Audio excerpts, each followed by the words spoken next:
no question that the Chinese brands have grown so much in the South African market. In fact, we see so many of these cars on the roads. And one such car is this, the Chery Tiggo 8 Pro Max.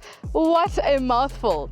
In fact, Chery has such phenomenal growth that they've grown 25% from 2022 to 2023.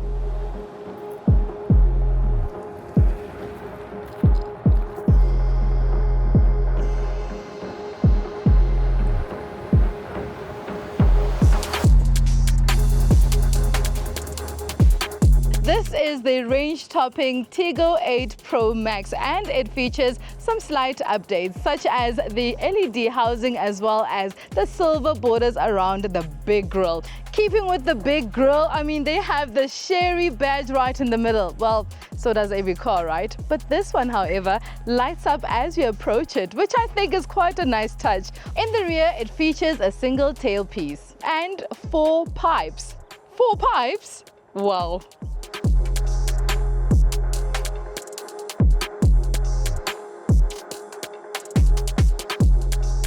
From the exterior, this is quite a sizable car, really big. Well, I guess if you're sitting in the back as well, you'll feel how big this car is. However, from the driver's seat, it really feels like you're piloting a normal sized car, which is quite a plus for me because I don't want to feel like I'm being swallowed by a chunky car. Let's talk a little bit about this interior, which I quite like because it's so luxurious, so plush. The seats feel quite nice and soft, but I also just love this brown leather all around the car, on the seats as well as the dash area. That with this wooden hue over on the dash really feels like a sophisticated older man that I would let him take me on a date. Talk about sophistication. I mean, look at these speakers. These silver speakers almost remind me of Mercedes-Benz, which I feel like is a bit of an inspiration in here.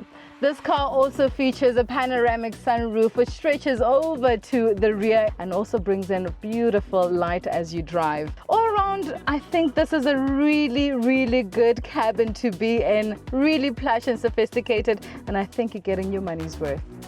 Up front is a 24.5-inch digital screen. It is packed with all the features that you would want, and you know the Chinese never really skimp on those. One of those features that I absolutely found quite interesting and useful is this DVR, and that acts as a dash cam, and I think that really is a forward-thinking feature in this car. I'm trying to imagine myself as a passenger in the rear, and I think I'd be very comfortable on that long trip. As you can see, ample space for my knees as well as headspace galore. So I think being in the rear might be a new favorite place for me, passenger princess era. You also get these silver speakers that light up as well as ambient lighting, just so that the rear passengers don't miss out on the action completely. Don't forget that I'm only on the second row of seats. You also get 2 seats in the rear, which obviously I did say is a perfect family car. With the back seats down, the boot capacity jumps from 117 litres to 739 litres. This car is packed to the brim with features such as front collision warning, brake override system, but what I enjoy the most has to be the 360 HD panoramic imaging camera. This is a family SUV. 7 seats, it really is a big car, as I mentioned, and you'd think obviously it needs more oomph. While the Tiggo Pro 8 retains its 1.6-litre engine, this gets a 2-litre turbocharged engine from its 4-cylinder that pushes out 187 kilowatts as well as 390 newton meters of torque, which I feel is quite adequate for this car. Really sufficient. However, going at higher speeds, it does start to feel a little bit strained. So I'd say rather keep it at a normal driving speed. You know, just how a sophisticated older man would drive. The drive is quite comfortable, I must say. It does feel refined. Minimal road noise coming through to the cabin. I really feel like it is well insulated and a pleasant place to be. This also has an 8-speaker system, and of course, it being a Sony, you will expect it to have the right quality of sound, and I do love my music. This car has different drive modes, and I haven't tried the sport mode yet. Well, and that's because it is quite a thirsty car. Although they claim it to be around 7.1 liters per 100 kilometers, I'm not getting anywhere close to that. In fact, I managed around 11.5, and this was driving on the highway. Right now I'm driving around a suburb and I'm averaging 10.2 liters per 100 kilometer. So not so frugal, is it? There aren't a lot of 7-seater SUVs in the market that will give you great specifications, good looks, and an overall plush interior for the price of just under R1,000,000. In fact, for just under 732,000 Rand for the top spec Tiggo 8 Pro Max, I can see why the Chery is gaining momentum here in SA.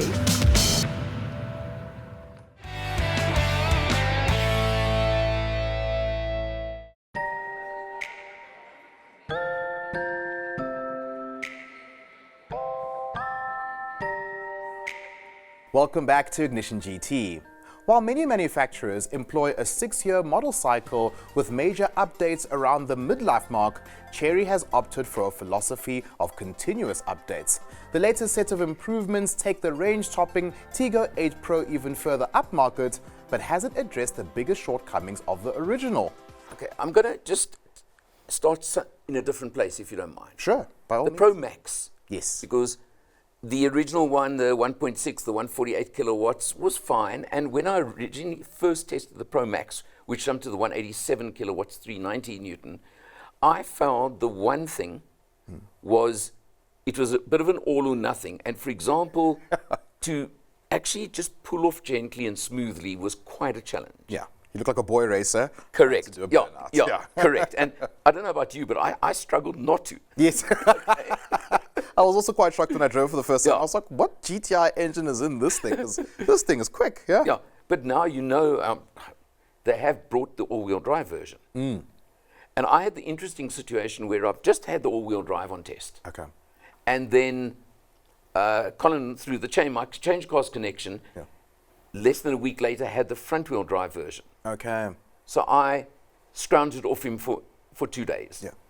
And that actually highlighted to me the biggest difference, which is the all-wheel drive version, because it's putting the power to all 4 wheels, has smoothed out that power delivery. Okay. And the whole cannot call it negative, and on the front wheels is now smooth, relaxed, comfortable, and for the 60,000 Rand price difference, which is less than 10%, and I always look at that, I know which one I take. Okay, interesting. What was your first impressions of that car? The model that I drove was the one which is pre-facelift. So the recent one has got the one-screen situation, but then the pre-facelift didn't, which is what I preferred from a look standpoint. Okay. But yeah, I agree. The acceleration was brutal. It was fast. It is absolutely GTI level territory. And for me, that hampers a lot on, call it driving sophistication. Yes. Because you always feel like, okay, we're going somewhere. And even when you have the car in eco mode. Do you think that a consumer is going to look at this and say, okay, cool,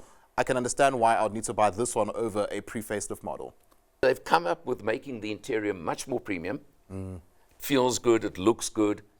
So I'm all for it. Okay, no, that's good. Clive, your final thoughts?